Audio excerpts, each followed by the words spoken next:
आज हम लोग अरुणाचल फ्रंटियर ट्राइबल फ्रंट हम लोग यहाँ पे ये Tomo Riba institute of health and medical sciences में आया है ट्रिम्स में। तो ये सिलसिला, ये जो इशू है शायद आप सबको पता है और बहुत लोग होगा जिसको पता नहीं है। 47 MTS पोस्ट ये जो है एग्जामिनेशन से जस्ट 2 दिन पहले विड्रॉ किया गया था। तो इसी चीज़ को लेके हमने लास्ट टाइम भी APSSB को भी पूछताछ किया, ट्रिम्स का डायरेक्टर को भी पूछताछ किया। इनफैक्ट हमारा डायरेक्टर को भी मिला, उससे बातचीत हुआ और उससे ये इशू को लेके क्या क्या मीन्स रेलिवेंट क्वेश्चंस है हमने सवाल पूछा है। तो हमने उसके बाद 14 नवंबर को एक रिप्रेजेंटेशन हमने सबमिट किया था यहाँ का ट्रिम्स का डायरेक्टर को, और हमने RTI का फॉर्म में भी कुछ इन्फॉर्मेशन सीख किया है। तो RTI का इन्फॉर्मेशन हम लोग को मिला है। इसमें हम लोगों ने सबसे पहले ये पूछा है कि ये जो है जो रिक्वेजिशन लेटर ट्रिम्स की तरफ से जो भेजा है और जो विड्रॉ किया है, जो विड्रॉल वाला लेटर है उसका डिटेल हमने मांगा है। उसके अलावा हमने ये भी मांगा है कि ये जो विड्रॉ करने का रीज़न क्या है उसको पूछा है। उसके बाद वो जो 47 पोस्ट है वो अभी किस स्थिति में है, उसमें फिलअप कर दिया या फिर वो अभी भी ऐसे वैकेंट है, उसका क्या करना है, उसको भी हमने RTI का थ्रू से मांगा है। उसके बाद हमने ये भी मांगा है कि जितना भी जो वैकेंसीज है जिसको अभी तक एडवर्टाइज किया नहीं है, जो ट्रिम्स में है, उसको भी हमने मांगा है। उसके बाद हमने वो डिटेल्स का भी मांगा है कि जो इतना ज़्यादा पोस्ट जिसको डिफरेंट एग्जामिनेशन में विड्रॉ किया है, ये का बिना एग्जामिनेशन कंडक्ट करने से पहले उसको विड्रॉ किया है, उन लोगों को भी हमने उन लोगों का पोस्ट का डिटेल भी हमने मांगा है। उसके बाद यहाँ का जो रिक्रूटमेंट रूल्स है अलग अलग जो ग्रेड का है, grade A, grade B, grade C, grade D, अलग अलग कैटेगरी का, उन लोगों का रिक्रूटमेंट रूल्स हमने पूरा मांगा है। तो अभी हम लोगों को ये कॉम्प्रिहेंसिव एक लिस्ट दिया है।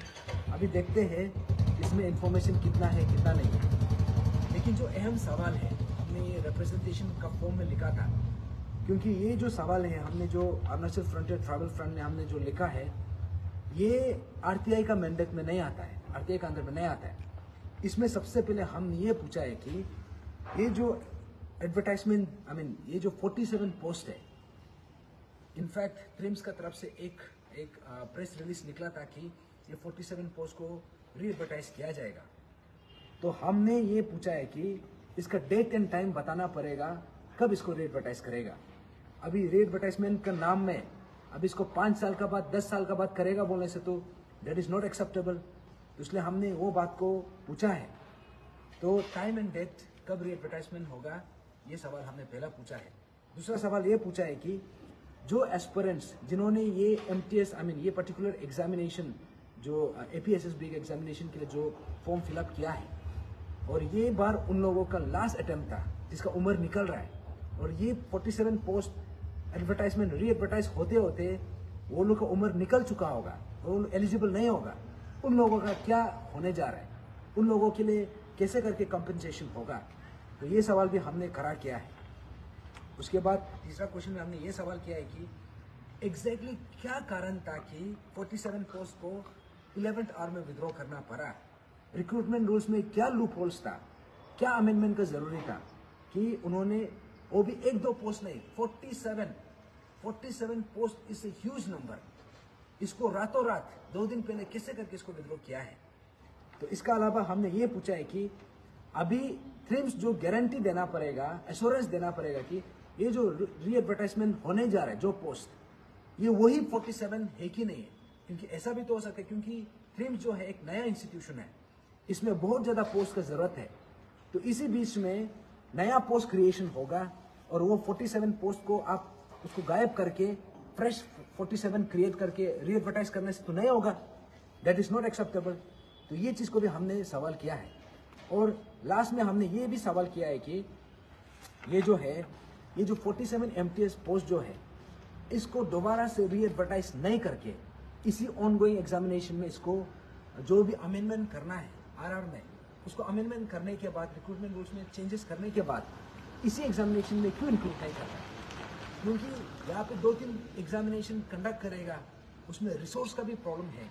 और जिसका उम्र निकल रहा है, ये जो एग्जामिनेशन जो हुआ है, जिसका ये लास्ट अटेम्प्ट था, और नेक्स्ट टाइम जब री एडवर्टाइजमेंट होगा तब तक वो लोग का उम्र नहीं रहेगा, उन लोगों का इंटरेस्ट में और पूरा entire student community as a whole, उन लोगों के इंटरेस्ट में हमने बोला है कि इसको इंस्टेड ऑफ री एडवर्टाइजिंग इन डिफरेंट एग्जामिनेशन, इसी एग्जामिनेशन में क्यों कंटिन्यू नहीं कर सकता है, ताकि इसमें जिसका उम्र में भी प्रॉब्लम होने जा रहा है उन लोगों को भी असर ना पड़े।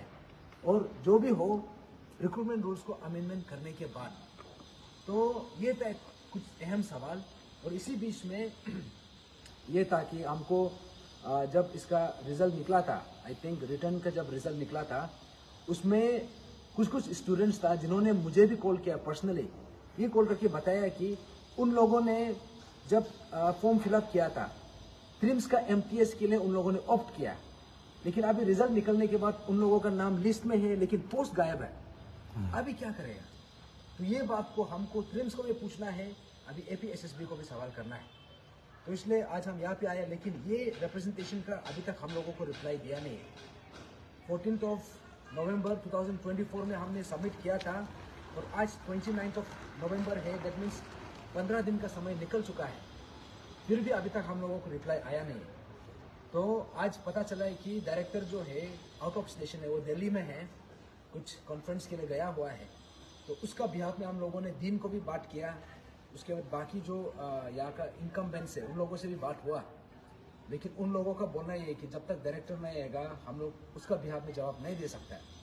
तो हमने बोला है कि डायरेक्टर तो आने का जो पॉसिबिलिटी है मंडे तक आने का बात बोला है। तो इसलिए हम ट्रिम्स को मंडे तक का समय दे रहा है कि इसका रिप्लाई जो है हम लोग को रिटर्न में चाहिए, इन रिटर्न फॉर्म। अभी इसका क्या क्या किया है, ये 47 पोस्ट को कहाँ गायब किया है, कहाँ इसको ये केचू मंतर किया है, इसका जवाब हम लोगों को देना पड़ेगा। और ये एंटायर अरुणाचल का इंटरेस्ट में है, क्योंकि आज देखो, आज ट्रिम्स ने 47 पोस्ट विड्रॉ किया, कल को दूसरा डिपार्टमेंट जो होम डिपार्टमेंट जो है वो भी अपना पोस्ट विड्रॉ करेगा, फिर परसों एजुकेशन डिपार्टमेंट अपना पोस्ट विड्रॉ करेगा। दैट मीन्स एडवर्टाइजमेंट निकलता है इतना नंबर ऑफ पोस्ट, लेकिन एग्जामिनेशन होता है उससे बहुत कम। तो ये ट्रेंड जो है, this is an alarming trend. ये घोटाला का भी बहुत बड़ा जरिया है। जब तक इसमें दूध का दूध पानी का पानी नहीं होगा, जब तक इसमें एक प्रॉपर क्लैरिटी ट्रांसपेरेंटली जवाब नहीं मिलेगा, दैट मीन्स यहाँ पे एक सवाल तो करा होगा, और ये सवाल हम करा करेगा। और इसको जब तक जवाब नहीं आएगा, हम director TRIMS Moji Jini sir के लिए हम वेट करेगा, और जैसे ही वो आएगा हमको इसका जवाब चाहिए। Thank you so much.